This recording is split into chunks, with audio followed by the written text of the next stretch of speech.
नमस्कार। राजस्थान समाचार में आपका स्वागत है। पेश है राजस्थान की खास खबरें। राजस्थान पुलिस में महिलाओं को मिलेगा 33% आरक्षण। राजस्थान की कैबिनेट बैठक में कई महत्वपूर्ण फैसले लिए गए। बैठक के बाद डिप्टी सीएम डॉक्टर प्रेमचंद बेरवा और संसदीय कार्य मंत्री जोगाराम पटेल ने प्रेस ब्रीफिंग की। बेरवा ने बताया कि सरकार ने संकल्प पत्र में महिला सुरक्षा का वादा किया था, जिसे पूरा करने की दिशा में कदम बढ़ाए गए हैं। इस कड़ी में पुलिस भर्ती नियमों में संशोधन किया गया है, जिसके तहत अब राजस्थान पुलिस में महिलाओं का प्रतिनिधित्व बढ़ाने के लिए 33% आरक्षण का प्रावधान किया जाएगा। इसके साथ ही राज्य कर्मचारियों के हित में कई फैसले लिए गए हैं। पेंशन नियमों में संशोधन को मंजूरी दी गई है, जिसके तहत अब सेवानिवृत्ति के बाद परिवार के पात्र सदस्यों का नाम पीपीओ में जोड़ा जा सकेगा। इसके अलावा 70 से 75 वर्ष के पेंशनरों के लिए 5% अतिरिक्त भत्ता देने के फैसले को भी मंजूरी मिली है। प्रदेश को नई दिशा देगा राइजिंग राजस्थान। राइजिंग राजस्थान को लेकर पूरे प्रदेश में उत्साह है। समिट को सफल बनाने के लिए बारीकी से तैयारियों पर ध्यान दिया जा रहा है। दिसंबर में होने वाला ये इवेंट राजस्थान के लिए कई नई और बड़ी सौगात लेकर आ सकता है। वहीं मुख्यमंत्री भज्जन लाल शर्मा ने भी कहा कि राजस्थान में निवेश की अपार संभावनाएं मौजूद हैं। 9 से 11 दिसंबर को आयोजित हो रही राइजिंग राजस्थान समिट प्रदेश में निवेश के लिए नए द्वार खोलेंगे। उन्होंने कहा कि समिट के माध्यम से निवेशकों को न केवल प्रदेश के औद्योगिक विकास क्षमता से रूबरू होने का अवसर मिलेगा, अपितु वे विकसित राजस्थान की मात्रा में मजबूत साझेदार बन सकेंगे। वसुंधरा राजे की इज्जत के आगे झुक गई पार्टी। राजस्थान की पूर्व मुख्यमंत्री वसुंधरा राजे अपने बयानों से लगातार सुर्खियों में है। पिछले 2 दिन में उन्होंने इशारों में अपने विरोधियों में जमकर निशाना साधा। राजे ने बुधवार को झालावाड़ में बीजेपी की सदस्यता ली और कहा कि धैर्य रखो तो मंजिल जरूर मिलती है। इस दौरान उन्होंने चौंकाने वाला खुलासा किया। राजे ने कहा कि उन्हें जयपुर में सदस्यता ग्रहण करने के लिए कहा गया था, लेकिन मैंने निर्णय लिया कि मैं अपने घर झालावाड़ में ही सदस्यता लूंगी। राजे ने कहा कि 21 अक्टूबर 1951 में हमारी विचारधारा का जो जनसंघ रूपी कारवां शुरू हुआ, वो आज विश्व का सबसे बड़ा राजनीतिक दल बन चुका है।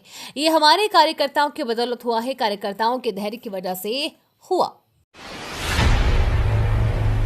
चिकित्सा विभाग में मिशन मोड में भर्तियां। चिकित्सा एवं स्वास्थ्य मंत्री गजेंद्र सिंह खिवंसर की पहल पर चिकित्सा एवं स्वास्थ्य विभाग में भर्तियों के काम को मिशन मोड में अंजाम दिया जा रहा है। इस कड़ी में चिकित्सा मंत्री की मंजूरी के बाद बुधवार को महिला स्वास्थ्य कार्यकर्ता के 3671 पदों पर अंतिम वरीयता सूची जारी की गई है। इन महिला स्वास्थ्य कार्यकर्ताओं का जल्द पदस्थापन होने से गांव ढाणी तक स्वास्थ्य सेवाओं को और मजबूती मिलेगी। हाईवे पर पशुओं के विचरण को लेकर सरकार सख्त। पशुपालन एवं गौपालन मंत्री जोराराम कुमावत ने कहा कि राष्ट्रीय राजमार्गों पर निराश्रित पशुओं का विचरण गंभीर समस्या है। इनसे हाईवे पर वाहनों की गति बाधित होती है और दुर्घटना होने का अंदेशा बना रहता है। उन्होंने राष्ट्रीय राजमार्ग प्राधिकरण के अधिकारियों को राजमार्गों पर पशुओं का विचरण रोकने की दिशा में गंभीरता से काम करने तथा पेट्रोलिंग की पुख्ता व्यवस्था सुनिश्चित करने के निर्देश दिए। भादरा नगरपालिका उपचुनाव में बड़ा उलटफेर, बीजेपी को लगा झटका। राजस्थान की राजनीति से जुड़ी एक बड़ी खबर सामने आ रही है। हनुमानगढ़ की भादरा नगरपालिका के अध्यक्ष पद पर हुए उपचुनाव में भाजपा को करारा झटका लगा है। उपचुनाव के परिणाम के बाद कांग्रेस की मुस्कान बानो चेयरमैन बन गई है। बता दें कि लगभग 2 माह पहले भादरा नगरपालिका उपचुनाव की चर्चा देश भर में हुई थी, क्योंकि निर्वाचन अधिकारी ओम प्रकाश चंदेलिया मेडिकल लेकर छुट्टी पर चले गए थे। सचिन पायलट बोले, युवाओं के भविष्य के साथ खिलवाड़ करने वालों को मिले सख्त सजा। जिले के सिकंदरपुर गांव में किसान सम्मेलन में पहुंचे सचिन पायलट ने बुधवार को आरपीएससी को लेकर मीडिया में फिर बड़ा बयान दिया। उन्होंने कहा कि नौजवान के भविष्य के साथ खिलवाड़ करने का हक किसी को नहीं है, चाहे वो कोई दल हो, कोई सरकार हो, कोई नेता हो, कोई अधिकारी हो या कोई बड़ा व्यक्ति हो। नौजवानों के साथ जो छलावा हुआ है उसके लिए कार्रवाई करनी पड़ेगी।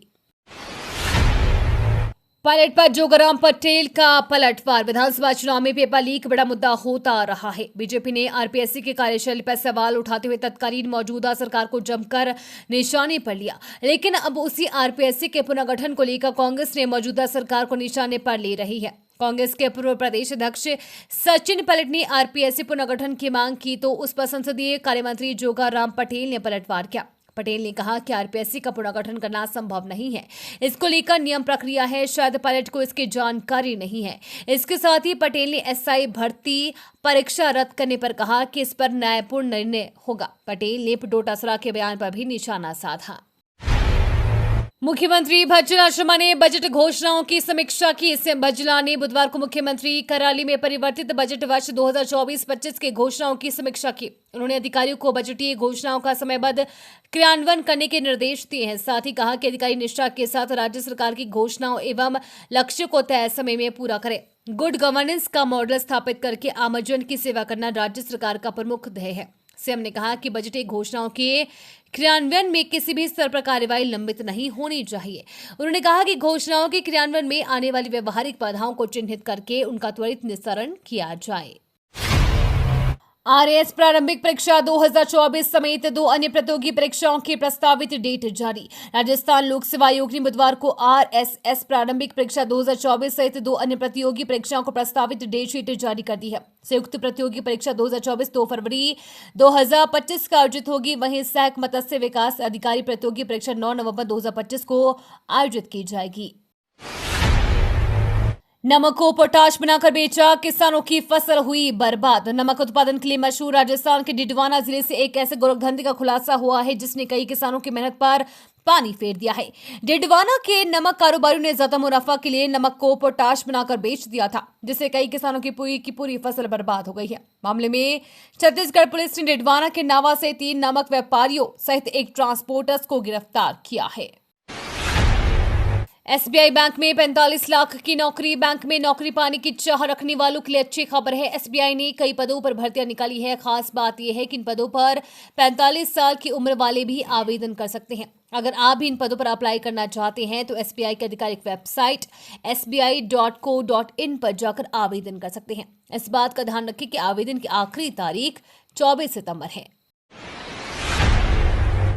किसानों के खाते में इस दिन आएगी पीएम सम्मान निधि की 18वीं किस्त। पीएम किसान सम्मान निधि के तहत केंद्र सरकार हर साल किसानों को 6,000 रुपए देती है। 2,000 रुपए की 3 किस्तों में ये रकम सीधे किसानों के खाते में भेजी जाती है। चूंकि 17वीं किस्त जून में जारी की गई थी, ऐसे में माना जा रहा है कि 4 महीने पूरे होने पर 18वीं किस्त जारी की जाएगी। हालांकि सरकार की ओर से अभी तक किस्त के पैसों को जारी करने को लेकर किसी भी प्रकार का कोई आधिकारिक ऐलान नहीं किया है। वहीं पीएम किसान सम्मान निधि योजना का लाभ लेने वाले जिन किसानों ने योजना में अभी तक अपनी ई-केवाईसी और भू सत्यापन नहीं कराया है, उनको अगली आने वाली 18वीं किस्त का लाभ नहीं मिलेगा। चश्मा हटाने वाले पहले आई ड्रॉप को सरकार से मिली मंजूरी। अब महज आई ड्रॉप के जरिए दृष्टि में सुधार लाया जा सकता है। केंद्रीय औषधि मानक नियंत्रण संगठन ने पहली बार एक ऐसे आई ड्रॉप को बाजार में बिक्री की मंजूरी दी है जिसे प्रेस बायोपिया से पीड़ित रोगियों को बिना चश्मे के पढ़ने के लिए बनाया गया है। डॉक्टरों के अनुसार प्रेस बायोपिया एक सामान्य आयु संबंधित दृष्टि स्थिति है जो आमतौर पर 40 वर्ष की आयु के बाद व्यक्तियों को प्रभावित करती है। मरीज के क्रिस्टलीय लेंस की प्राकृतिक उम्र बढ़ने से उसे आसपास की वस्तु पर ध्यान केंद्रित करने में परेशानी होती है। बूढ़े को जवान बनाने की दवा बनाओ, पुतिन का आदेश। रूस के राष्ट्रपति व्लादिमीर पुतिन ने बुढ़ापा रोकने की दवा बनाने का आदेश दिया है। एक रिपोर्ट के मुताबिक पुतिन अपने बूढ़े हो रहे मंत्रियों की बढ़ती उम्र रोकना चाहते हैं। रूस के स्वास्थ्य मंत्रालय ने वैज्ञानिकों को बुढ़ापा रोकने वाली दवा बनाने के निर्देश दिए हैं। 2030 तक 1,75,000 बूढ़ों को जवान बनाने का लक्ष्य रखा गया है। इसकी वजह से ये भी है कि यूक्रेन के साथ युद्ध में रूस युवा आबादी खो रहा है।